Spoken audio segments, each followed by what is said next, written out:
It's a scenario that's been played out in countless films and TV dramas, sometimes even for comedic effect.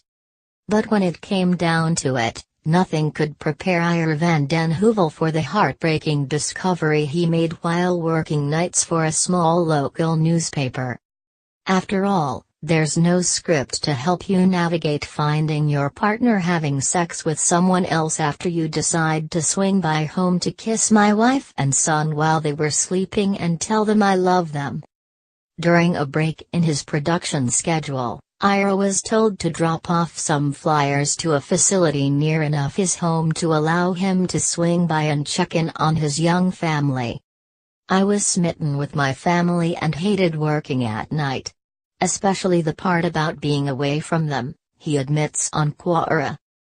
Pulled up in front of my house and immediately noticed that there was a big, black Dodge truck parked in my driveway.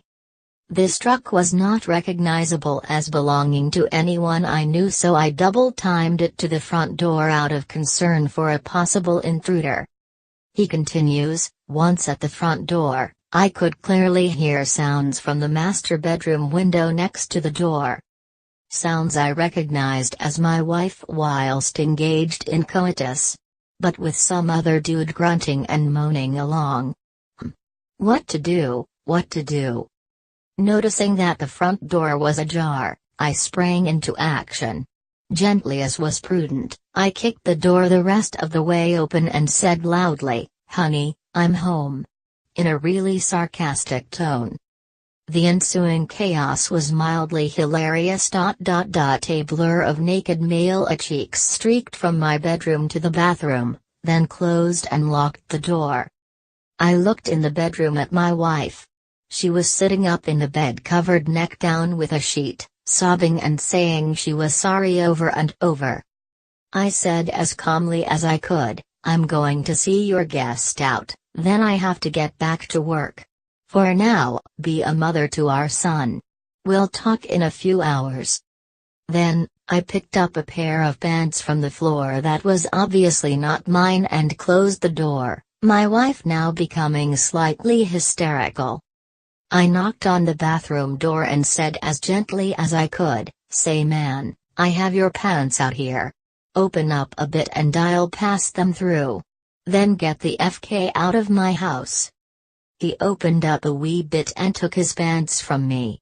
Then, about a minute later, he opened the door. Pow! I sucker punched the fellow in the mouth the second his face came into view, drawing blood immediately. A look of shock appeared on the guy's face as if to say, "What? I didn't do nothing." I retorted, "Leave. Now. Call the police if you must, but do it somewhere else." He never did. Turns out, he was a co-worker at my wife's place of employment and was also married, so he didn't want his wife to find out. Explaining why he regrets doing what he did, Ira adds, "It is, and was, against my nature to use violence in an offensive manner. At the time, I rationalized it as being self-defense, an intruder in my home. But that's bull's tea. He didn't take anything my wife did not give up willingly, I was simply responding to the turmoil of emotions and that awful pain of heartbreak clawing my chest apart. Still not okay. I wish none of that evening had happened, but most of all wish I hadn't hit the guy." Unable to forgive his wife, Ira packed up his belongings and left. He continues, "How my son was involved and affected is not relevant here, but suffice to say, he got hurt the worst of anyone involved. I regret that as well. Now, he has a lovely lady friend with whom I am more than happy.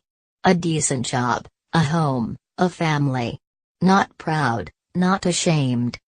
And that's good enough for me."